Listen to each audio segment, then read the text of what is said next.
이제 우리를 위한 간구, 기도 세 가지 중에 이제 첫 번째 관한 것입니다. 유엔 식량 특별조사관이 기아의 진실에 대해서 기록한 책이 있습니다. 갈라파고스라는 출판사에서 나온 왜 세계의 절반은 굶주리는가라는 책이 있습니다. 그 책에 의하면 세계에서 생산되는 식량은 1년에 생산되는 식량은 120억 명이 먹고도 남을 만큼의 식량이 생산된다고 합니다. 미국이 단독으로 생산할 수 있는 곡식만으로 전 세계에 있는 사람들이 다 먹을 수 있고요. 프랑스에서 생산되는 곡물은 유럽 전체가 먹을 수 있는 양이라고 합니다. 하지만 현실은 전 세계에서 기아에 허덕이는 사람이 8억 명 이상이고 하루에 2만 5천 명, 어린이만 5초에 1명이 굶주림으로 죽어가고 있습니다. 세계 어린이들의 절반이 굶주리고 있고요. 쓰레기통을 뒤져가며 하루하루를 어렵게 버티고 있습니다. 왜 세계 인구의 2배 이상이 되는 식량이 생산되고 있는데 절반이 굶주리는 이상한 현상이 발생되는 걸까요? 그 가장 큰 이유는 인간의 이기심입니다. 식량의 곡식을 가격을 조절하기 위해서 곡식 가격이 떨어질 것 같으면 그것을 가난한 이들에게 그리고 굶주리고 있는 애들에게 나누어 주는 대신에 그 곡식을 대량으로 그냥 폐기 처분해 버린다고 합니다. 그리고 많은 곡물들은요, 좋은 고기를 얻기 위해서 짐승들의 사료로 사용합니다. 이렇게 철저히 자본주의적인 논리를 따르다 보니까 굶주리는 사람들을, 죽어가는 사람들을 살리는 대신에 잔인한 결정을 내리는 것이죠. 그래서 많은 사람들이 굶주림에 시달리고 있고 고픈 배를 움켜쥐고 죽음을 기다리는 비참한 현실이 사람들에 의해서 만들어지고 있는 겁니다. 한쪽에서는 이렇게 하루 한 끼의 식량을 먹기도 어렵고 하루하루를 버티고 있는데 우리는 여기서 반대의 소리를 할 때가 있습니다. 뭐죠? 배불러 죽겠다는 말이에요. 너무 풍족하다 보니까, 너무 먹을 게 많고 풍족하다 보니까, 넘치다 보니까 배불러 죽을 만큼 먹는 게 우리 현실이에요. 영양이 너무 과다 보니까 어떻게 해요? 다이어트를 해야 되는 거예요. 체중 조절을 해야 됩니다. 배불러서 먹다 남긴 음식, 때로는 맛이 없다고 질려서 안 먹는 음식이 버려지는 게 하루에도 수천 톤, 수만 톤이 쏟아져 나오고 있습니다. 그러면서 우리는 여전히 하나님 앞에 뭐라고 기도하죠? 더 풍족하게 해달라고, 더 좋은 것을 달라고, 더 많은 것을 갖게 해달라고 우리는 계속해서 기도하고 있어요. 물론 어떤 사람들은 지금 살아가는 시대에서 상대적인 박탈감 때문에, 생활의 빈곤함 때문에 절박하게 기도하는 분들도 분명히 있습니다. 풍요 속의 빈곤이라고 그런 분들도 있어요. 그러나 우리의 대부분은요, 우리가 먹고 마실 수 있는 은혜에 감사하기보다는 남들보다 더 좋은 것을 먹기 위해서, 아니면 지금 이 시대에 남들이 먹는 것을 우리도 따라서 같이 먹기 위해서 하나님께 기도하고 있는지 모릅니다. 우리는 우리가 사는 지금의 세상보다 다른 차원으로 이렇게 가는 것을 추구하는 것, 이것을 신앙이라고 여겨요. 믿음이 있으면 여기보다 좋은 세상, 여기보다 나은 세상, 여기보다 나은 삶으로 가는 것을 신앙으로 여깁니다. 우리가 계속 얘기했듯이 우리는 천국을 뭐라고 생각하나요? 우리가 사는 이 세상과는 차원이 다른 뭔가가 개벽된 곳을 우리는 천국이라고 여겨요. 그래서 우리는 천국을 뭘로 표현하죠? 고통이 없는 곳, 눈물이 없는 곳, 근심이 없는 곳, 늘 감사와 찬양만 넘치는 곳, 아픔이 없는 곳, 이걸 천국으로 묘사합니다. 그런 면에서 보면 신앙은 여기에 있는 어떤 비천함보다 더 나은 고상함을 추구하는 것 같아요. 뭔가 우리 삶이 고상해지고 나아지고 귀해지는 것, 이런 것을 우리는 신앙이라고 여기는 것 같습니다. 하나님의 영광을 위해서, 하나님의 뜻을 위해서, 하나님 말씀을 위해서, 구원을 위해서, 복음을 위해서 이 세상에 연연하지 않는 그런 신앙인의 아름다운 모습으로 나아가는 것, 그걸 좋은 신앙으로 여깁니다. 그래서 아무래도 신앙이 좋은 사람으로 교회 안에서, 그리고 신앙인들 사이에서 여겨지기 위해서는 어떻게 해야 되잖아요? 이 땅의 것을 구하기보다는 영적인 것, 우리가 흔히 얘기하는 영적인 것을 많이 얘기하고 영적인 것을 많이 추구하는 것처럼 이야기를 해야 신앙이 좋아 보여요. 그런데 예수님께서 가르쳐 주신 기도에서 우리를 위한 세 가지 기도 중에 첫 번째, 오늘 여기서 나오는 것은 신앙이 엄연히 우리가 현실 속에 살아가고 있다는 것을 깨우쳐 주십니다. 하나님을 위한 세 가지 기도 다음에 예수께서 우리를 위한 기도를 가르쳐 주시면서 그 세 번째 중에 첫 번째가 뭡니까? 먹는 문제예요. 먹고 사는 문제를 제일 먼저 언급하십니다. 우리 마태복음 우리 말씀 같이 한번 읽겠습니다. 그러므로 너희는 이렇게 기도하여라. 하늘에 계신 우리 아버지, 그 이름을 거룩하게 하여 주시며 그 나라를 오게 하여 주시며 그 뜻을 하늘에서 이루심같이 땅에서도 이루어 주십시오. 오늘 우리에게 필요한 양식을 내려주시고. 여러분, 그 이름을 거룩하게 하여 주시며 그 나라를 오게 하여 주시며 그 뜻을 하늘에서 이루심같이 땅에서 이루어 주십시오. 얼마나 고상해요. 진짜 그럴듯하잖아요, 기도가. 기도는 이래야 되는 거잖아요. 근데 그 다음에 나오는 거. 예수께서 우리의 필요를 위한 간구 중에 먹는 문제, 먹고 사는 문제를 가장 먼저 기도하라고 하세요. 갑자기 기도의 격이 확 떨어집니다. 정말로 차원이 다른 것을 놓고 기도하다가 기도의 격이 확 떨어지는 것 같아요. 왜요? 먹는 문제는 본능에 속한 문제입니다. 먹을 것은요, 믿음이 없는 사람들도, 짐승들도, 심지어 미물들도 먹을 것을 구하기 위해서 애써요. 하나님을 믿고 따르는 신자들이 생각할 때 아무래도 기도는 좀 더 고상해야 된다고 생각하잖아요. 앞서 기도했던 것처럼 하나님 백성답게 살 수 있는 문제에 대해서 기도해야 된다고 생각합니다. 믿지 않는 사람들이 고민하는 것과는 다른 것을 고민해야 그게 진짜 신앙이라고 여깁니다. 차원이 다른 영적인 문제를 놓고 고민하고 기도해야 좋은 믿음을 추구하는 신자인 것처럼 보입니다. 그러려면 우리가 기도할 거 많잖아요. 영적인 체험을 위해서, 굳은 의지를 위해서, 훌륭한 인격과 성품을 위해서, 인내심을 위해서, 우리가 갖춰야 될 수많은 자질들을 위해서 우리가 기도해야 돼요. 그런 것들을 놓고 기도해야 하나님 백성답게 살 수 있잖아요.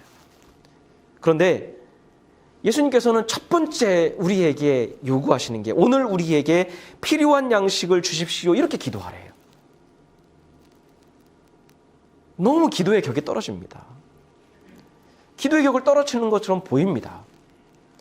기도를 영적인 도약과 성숙이 아니라 육신의 필요를 채우는데, 배고픈 문제 해결하는데 그걸 기도를 이용하는 것처럼 보여요.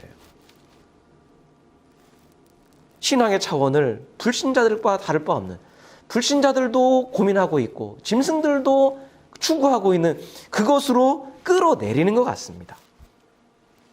하지만 오늘 우리에게 필요한 양식을 주십시오.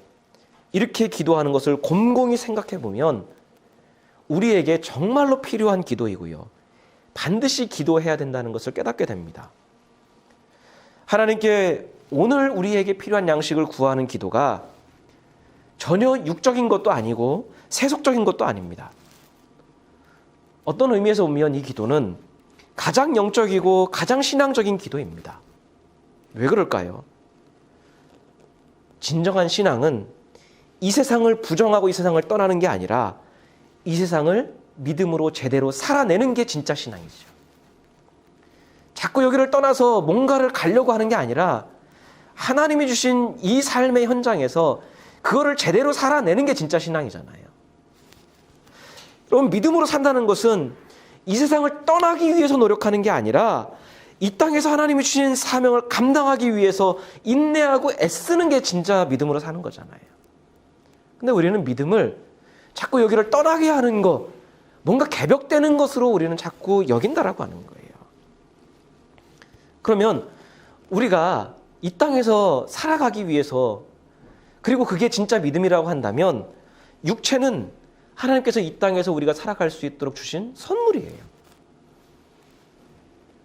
그런데 우리의 육체는 음식을 먹어야, 먹을 것을 먹어야 힘을 내고 살아갈 수 있습니다. 잘 먹어야 주어진 일을 감당할 수 있습니다. 우리가 먹어야 살아갈 수 있게 하신 분이 누구예요? 먹을 수 있도록 음식을 주신 분이 누구예요? 하나님이에요. 하나님은 우리를 그렇게 만드셨어요. 따라서 우리가 오늘 우리에게 필요한 양식을 위해서 기도하는 것은 뭡니까? 우리의 생명이 하나님이 주신 선물이라는 것을 확인받는 거예요. 아, 하나님이 나를 먹이셔야, 하나님의 인도함을 받아야 내가 살아갈 수 있는 존재구나. 그걸 확인받는 시간이에요. 우리의 존재가 하나님을 절대적으로 의지할 수밖에 없다는 것, 그러기 위해서는 필요한 양식을 위해서 기도하는 것, 그걸 고백하는 시간인 거예요. 음식을 먹는 가장 기본적인 행위, 가장 본능적인 행위, 그 가장 본능적인 배고픔조차도 하나님의 은혜의 손길에 달려있다고 우리가 고백하고 인정하는 거예요. 여러분, 이스라엘 백성들이 광야를 지나는 동안에 하나님께서 그들에게 어떻게 먹이셨습니까? 매일매일 아침마다 그들에게 필요한 양식이 뭘 내렸죠? 만나를 내려주셨어요. 여러분, 먹는 일은요, 너무 평범한 거예요. 특별한 일이 아니에요. 우리는 끼니 때가 되면 그냥 아무 생각 없이 밥을 먹어요. 식사 시간이 되지 않아도 배가 고프면, 배고픔을 허기를 느끼면 어떻게 해요? 먹을 것을 먹어요. 우리 육체는 그래요. 근데 이게 광야라고 하면 문제가 달라지죠. 광야에서는 먹을 것을 구할 수가 없어요. 쉽지 않습니다. 게다가 매 끼니를 정상적으로 해결하는 것은 너무 어려운 일이에요. 게다가 그 수많은 민족의 무리들이 함께 이동하고 생활하고 있다면 그 사람들의 한 끼 식사를 해결하는 것도 불가능에 가깝습니다. 그런데 이스라엘 백성들은 광야에서 40년을 지나면서 한 끼도 굶지 않았어요. 하나님께서 그들이 먹을 수 있는 만나를 때에 맞게 매일매일 내려주셨기 때문이에요. 그런데 하나님이 그들을 왜 먹이셨을까요? 그냥 배고프니까 굶주림 해결하라고, 허기 면하라고 하신 걸까요? 그들이 먹는 것은 단순히 배만 채우는 행위가 아니었습니다. 그들이 하나님께서 그들에게 만나를 주신 것은 그들의 생명을 주관하시는 분이 하나님이시라는 것을 매일매일 고백하고 확인받는 시간이었어요. 우리 신명기 8장 3절 말씀 같이 읽겠습니다. 주님께서 당신들을 낮추시고 굶기시다가 당신들도 알지 못하고 당신들의 조상도 알지 못하는 만나를 먹이셨는데 이것은 사람이 먹는 것으로만 사는 것이 아니라 주님의 입에서 나오는 모든 말씀으로 산다는 것을 당신들에게 알려주시려는 것이었습니다. 하나님께서 만나를 주신 이유를 뭐라고 설명하시죠? 사람이 먹는 거 중요하다. 근데 먹는 것으로만 사는 게 아니라 주님의 입에서 나오는 모든 말씀으로 산다는 것을 알게 하시려는 목적이었어요. 분명 그들의 만나를 먹이신 건 그들의 배고픔을 해결하고 그들의 생명을 유지하는 수단이었지만 단순히 생계를 해결하는 게 아니었다는 게, 단순히 배만 채우는 게 아니었습니다. 만나는 하나님 말씀을 훈련받고 하나님과의 관계를 확인받는 시간이었어요. 만나는요, 분명히 해가 뜨기 전에 내렸지만 해가 뜨고 난 다음에 어떻게 됐어요? 그 즉시 사라졌습니다. 그래서 하나님이 명령하신 그 정해진 시간에 만나를 거두지 못하면 그날은 굶어야 돼요. 불순종하면 굶어야 돼요. 또 많이 주워서 쌓아놓고 먹을 수 있나요? 어떤 사람들은 머리를 쓸 거예요. 아, 매일매일 귀찮으니까 그랬던 것 같아요. 그거를 싸다가 그걸 이제 쟁여놓고 쌓아놓고 자기가 이제 두고두고 먹으려고 했는데 어떻게 해요? 그 다음 날이 지나면 어떻게 해요? 만나가 썩어서 벌레가 생기고 냄새가 났습니다. 그래서 그들은 어쩔 수 없이 매일매일 말씀에 순종해서 이른 아침 시간에 만나를 거두러 나가야 됐어요. 거기에는 쌓아놓을 수도 없으니까 부자도 가난한 자도요, 힘 있는 자도 약한 자도요, 그리고 뭐 지혜로운 자도 무지한 자도 그 앞에서는 평등한 거예요. 그 앞에서는 어떤 차별도 있을 수 없어요. 내가 강하니까 나는 안 나가도 돼? 아니에요. 그 사람도 나가야 돼요. 모세도 주로 나갔을 거예요. 아론도 주로 나갔을 거예요. 만나 앞에서는 모두가 공평했습니다. 모두가 평등했습니다. 그게 재산 축적의 어떤 수단이 될 수가 없었어요. 하나님 말씀에 불순종해서 욕심을 부리고 쌓아놓는 순간 오히려 썩는 냄새가 나고 벌레가 생겼기 때문이에요. 이스라엘은 만나를 거두면서 하나님을 의지하는 법, 하나님 말씀대로 사는 법이 무엇인지를 깨닫는 거예요. 그래 하나님 말씀 앞에서 모두가 평등하다라는 것을 깨닫는 거예요. 하나님을 의존하는 인생이 그런 사람만이 인생을 생명을 유지할 수 있구나. 그거를 배운 거죠. 너무나 간단한 그 먹거리 문제가 너무나 평범한 먹는 문제가 하나님을 절대적으로 믿고 신뢰하는 법을 배우는 기회였다는 거예요. 그럼 먹는 문제가 그렇다라는 거예요. 우리가 일상적으로 먹는 그 문제에서부터 하나님을 의존하는 법을 배웠다는 거죠. 예수께서 우리에게 오늘 우리에게 필요한 양식을 주십시오. 이렇게 기도하게 하신 이유는 자명합니다. 우리의 생명이 어디에서 왔고 우리의 생명이 어떻게 유지되고 있고 우리의 생명을 붙드시는 분이 누구신지를 기도하면서 매일매일 확인받는다는 거예요. 따라서 이 기도는 모든 것이 넉넉하고 풍족한 시대를 사는 우리들에게 정말로 필요한 기도일 수밖에 없습니다. 왜 그럴까요? 우리의 본성은 더 많은 것을 풍족히 누리고 싶은 욕심이 그치지 않기 때문이에요. 매일매일 바쁘고 분주하게 노력하며 애쓰며 사는 우리는 우리가 지금 누리는 것에 대해서 우리가 갖고 있는 것에 대해서 어떤 때는 남들보다는 많지는 않지만 그래도 누리고 갖고 있는 것에 대해서 과연 전적으로 하나님의 은혜라고 우리는 고백하고 느끼고 있을까요? 그냥 입으로 고백하는 것 말고요. 그냥 우리가 정말로 갖고 있고 누리고 있는 것이 정말로 하나님의 은혜라고 진심으로 고백하고 있을까요?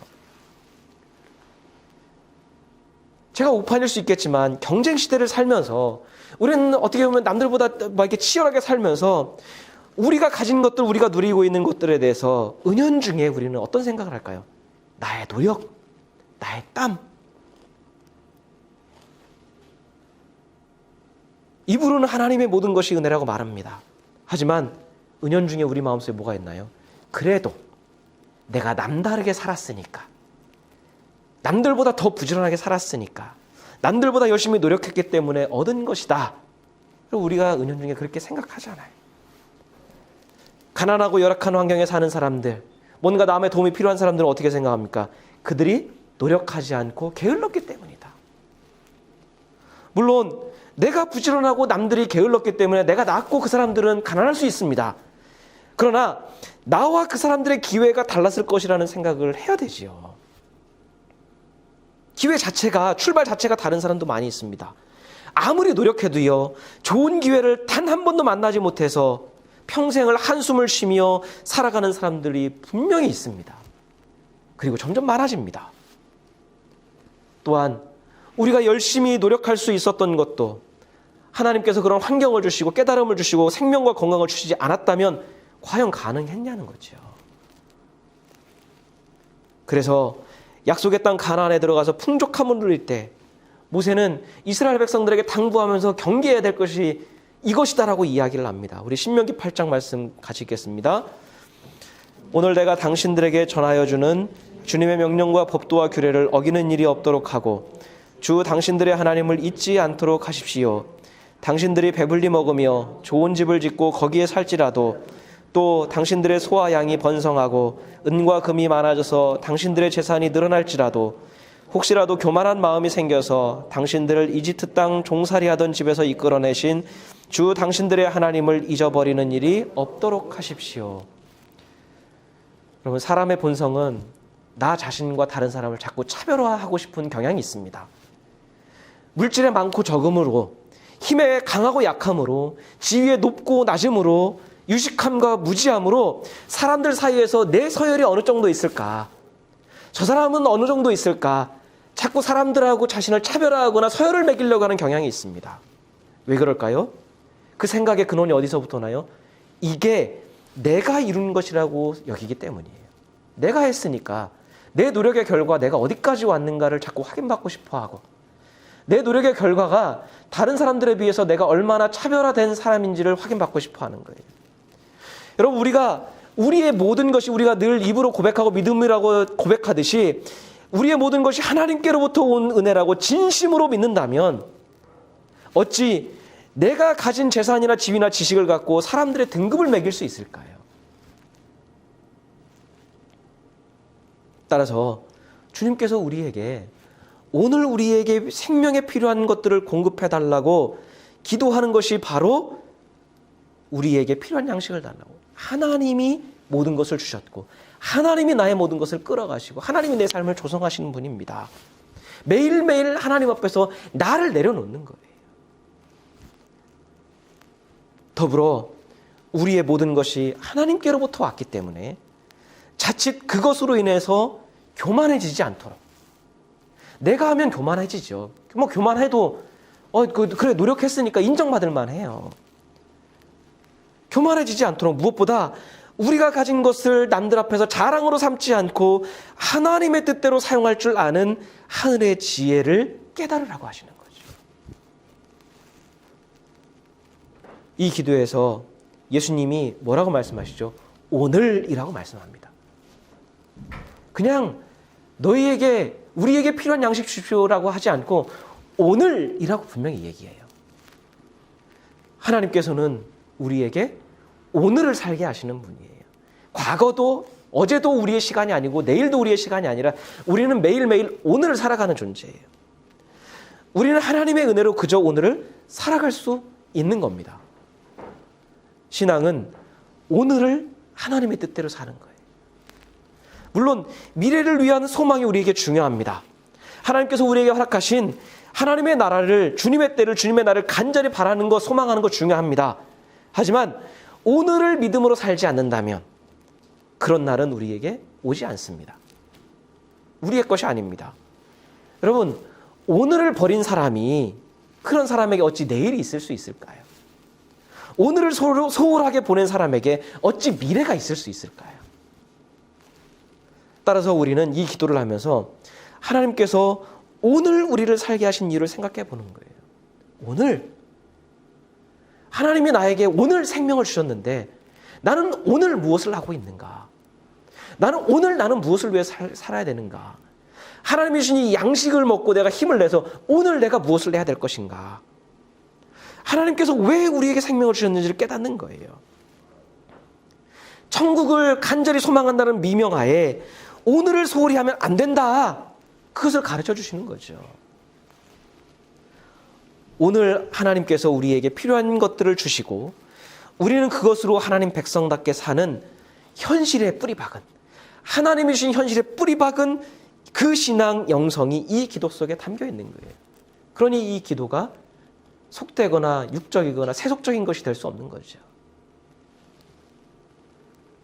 그리고 우리가 주목해야 될 부분은 예수께서 이 기도를 가르쳐 주면서 오늘이라고 말씀하시면서 다음에 뭐라고 하죠? 우리에게 필요한 양식을 주십시오. 이렇게 기도하라고. 우리에게. 내게 필요한 양식이 아닙니다. 우리에게 필요한 양식을 위해 기도해요. 여러분, 우리라고 하면 우리는 뭘 먼저 생각하죠? 우리 가족, 우리 식구, 이걸 먼저 떠올립니다. 근데 가족도 결국에는 나와 피로 나눴기 때문에 가족도 나라는 범주에서 벗어나지 않아요. 근데 예수께서는 우리라고 말씀하시는 거예요. 대중으로 산상수훈에서 이렇게 사람들을 다 앉혀놓은 우리라고 말씀하시는 거예요. 그럼 거기서 말하는 우리가 과연 내 식구 이걸 떠올리면서 내 식구를 위해서 나를 위해서 살라고 말씀하시는 걸까요? 분명 그 자리에는 오늘 양식이 필요한 절박한 상황에 있는 그런 사람과 가정도 분명히 있을 거예요. 그런 사람은 진짜로 자신의 필요를 위해서 기도해야 되죠. 하나님, 내가요 먹을 게 없어요. 우리 식구가 먹을 게 없어요. 그런 사람은 그렇게 기도해야 되지요. 하나님께 필요한 양식을 주도록 기도하는 게 맞습니다. 내게 해결되지 않았는데 내가 죽을 것 같은데 남들에게 돌아볼 여유가 없으니까 그런 사람은 그렇게 기도하는 게 맞아요. 하지만 먹고 살 만한 사람들이, 삶의 여유가 있는 사람들마저 매일매일 내 것을 위해서 기도하는 그 기도에 매달린다면 그게 과연 바른 신앙일까요? 삶의 여유가 있는 사람이 더 풍족해지기 위해서, 더 좋은 걸 먹기 위해서, 남들보다 더 넉넉해지기 위해서 가난하고 굶주린 사람들과 절박한 사람들과 같은 기도에 한다면, 같은 목적의 기도를 하는 게 과연 옳을까? 과연 그게 하나님이 우리에게 요구하시는 걸까? 예수께서 그것을 놓고 기도하라고 하시는 걸까요? 우리의 필요를 위해서 기도하고 하나님께서 우리의 필요를 채우신다면 우리가 진짜 만족할까요? 우리가 알잖아요. 우리 자신을 알잖아요. 우리는 뭔가가 채워지고 만족되면 그걸 만족하는 게 아니라 또 다른 필요가 생겨요. 또 갖고 싶은 거, 또 먹고 싶은 거, 또 입고 싶은 거, 더 많은 거, 더 풍족한 거, 우리는 그 안에서 계속해서 생깁니다. 우리의 필요는 끊임없이 생겨요. 사회가 풍족해질수록 더 많은 것들이 발명될수록 우리는 계속해서 그것들을 필요로 합니다. 필요할 것들이 너무나 많습니다. 결국 우리가 내 필요를 쫓기 시작한다고 하면 우리의 필요를 위한 기도, 나 자신의 필요를 위한 기도는 중단될 수가 없어요. 우리가 기도하는 것보다 더 빨리 더 많은 것들이, 더 좋은 것들이 쏟아져 나오니까 내 필요가 우선이 되어버리면 우리는 내 필요를 위한 기도에서 벗어날 수가 없는 거죠. 그렇게 되면 우리의 주변, 우리의 이웃을 향한 그 사랑의 마음이 들어설 공간이 우리 마음속에 아예 사라지는 거죠. 언제나 내 마음속에 뭐가 있어요? 내가 필요한 거. 따라서 주님께서 가르쳐 주신 이 기도, 오늘 우리에게 필요한 양식을 주십시오. 이 기도는 나만의 필요를 위해서 살아가서는 안 된다라는 것을 가르쳐 주시는 거예요. 깨닫게 하시는 거예요. 우리는 나만의 필요만을 위해서 기도해서는 안 된다는 것이죠. 주변에 가난한 이들, 어려움에 빠진 이들의 절박한 필요를 위해서도 기도해야 됩니다. 풍족한 세상 속에서 누군가는 배불러 죽겠다고 할 때 허기진 배를 움켜쥐고 눈물을 흘리는 사람들을 향한 자비와 긍휼의 마음을 잃지 않도록 하게 하는 것이 이 기도예요. 더 많은 것을 쌓고 누리기 위해서 기도하기보다는 지금보다 더 나누기 위해서 베풀 수 있는 마음과 손길과 선행을 위해서 우리는 기도하는 거죠. 그 기도를 통해 우리가 실제적으로 그런 현장으로 삶으로 나아갈 수 있도록. 따라서 예수께서 우리에게 이 기도를 명령하신 이유는 분명합니다. 우리에게 오늘 필요한 양식을 구하면서 우리가 가진 것 중에서 주변 사람들에게 무엇을 나눌 수 있을지 살피고 실제적으로 그것을 나누는 삶을 살아야 된다고 말씀하는 거죠. 우리의 움켜진 손을 펴서 그들을 얼마나 도울 수 있는지 하나님의 마음을 구하라 말씀하는 거죠. 우리가 굶주린 사람들, 공경에 처한 사람들을 다 돌볼 수는 없습니다. 불가능합니다. 하지만 우리가 단 한 사람이라도 도울 수 있다면, 신자들 중에 기도하면서 그들에게 오늘 필요한 것들을 나누는 이들이 한 명 한 명 늘어난다면 우리 삶에 하나님 나라가 점점 이루어지지 않을까요? 우리가 오늘 필요로 하는 양식은 분명 하나님께서 주셨습니다. 그러나 하나님은 분명 누군가의 손길을 사용하셔서 우리에게 양식을 주시는 거예요. 하나님께서 햇볕과 비를 주시고 날씨와 모든 기후를 주관하셨지만 농부가 하나님 주신 환경 속에서 땀과 노력을 더했기 때문에 우리에게 필요한 양식이 거두어져서 우리의 식탁에 올라오는 거예요. 여러분, 교회에서 각자 정한 절기에 성찬식을 합니다. 대부분의 신자들은 성찬식을 어떻게 참여하죠? 내가 그동안 지은 죄, 내가 예수 앞에 나올 수 없고 예배드릴 수 없고 하나님 자녀답게 살 수 없는 그 죄를 씻고 내 마음과 신앙을 새롭게 하는 시간으로 삼습니다. 근데요, 예수님께서 왜 굳이 빵과 포도주를 자신의 살과 피에 비유하셨을까요? 고상한 거고 많잖아요. 근데 먹는 거잖아요. 그 당시에 일상적으로 먹을 수 있는 빵과 포도주, 그 자리에서 제자들과 함께 먹었던 허기를 면하기 위해서 먹었던 빵과 포도주를 가지고 성찬식을 하셨어요. 왜 하필이면 빵과 포도주였을까? 여러분, 빵이 거두어지기까지, 포도주로 올라오기까지 그 안에는 수많은 사람들의 삶과 땀과 노력이 연결되어 있는 거예요. 농부의 수고에서부터 시작해서 그것을 가공하고 그것을 만들어서 나의 식탁에 놓이기까지 수많은 사람들의 손길이 연결되어 있는 게 빵과 포도주입니다. 그 사람들의 손길을 거쳐서 거룩한 성찬의 그 식탁에 빵과 포도주가 놓이는 거예요. 그냥 하늘에서 뚝 떨어지는 게 아닙니다. 그 빵에는, 그 포도주에는 사람들의 애환이 담겨 있어요. 근심과 한숨과 걱정이, 때로는 환희가 담겨 있어요. 그게 담겨 있는 게 빵과 포도주입니다. 그런데 그 사람의 손길 중에, 삶 중에 어느 누구라도 삶이 무너진다고 하면 그 포도주와 빵은 우리의 식탁에 오를 수도 없고 성찬의 자리에 오를 수도 없는 거예요. 따라서 성찬을 통해서 확인받는 건 뭡니까? 단순하게 나의 죄를 씻는 게 아니라요, 그 모든 수고의 손길과 사람의 삶이 연결되어서 올라온 그 빵이 우리를 하나로 만들어준다는 거예요. 하나님의 은혜 속에서 이것을 먹고 나누는 사람, 이것을 함께 했던 사람은 하나라는 것을 가르쳐주는 거죠. 그래서 성찬식에서 가장 중요한 건 뭡니까? 우리가 공동체다. 단순하게 개인의 죄가 아니라요, 그 안에서 우리가 서로 껄끄러웠던 부분, 어색한 부분들이 있다면 성찬식을 통해 우리가 하나라는 것을 확인받는 거예요. 빵이 여기까지 올라오기까지 모든 사람의 삶이 연결되는 것처럼 이것을 먹고 나누는 우리도 하나다. 그걸 확인받는 시간, 그걸 고백하는 시간. 우리는 오늘 우리에게 필요한 양식을 구하는 이 기도를 하면서 우리가 홀로 세상을 살아가는 존재가 아니구나, 내가 독선적으로 독단적으로 살 수 있는 존재가 아니구나를 깨닫게 됩니다. 우리의 생명은 하나님께 더불어 다른 이들의 섬김과 희생과 사랑에 내 생명이 연결되어 있다는 것을 깨닫는 거예요. 이 기도를 통해서 우리는 하나님께 감사할 뿐만 아니라 다른 사람들의 가치를, 다른 사람들의 삶의 가치를 깨닫는 귀중한 경험을 우리는 이 기도를 통해서 하게 되는 겁니다. 세상의 사람들은 내가 극복하고 밟아서 넘어서야 될 경쟁자가 아니라 나와 연결되어 있는 소중한 생명들이라는 것을 알게 되는 거죠.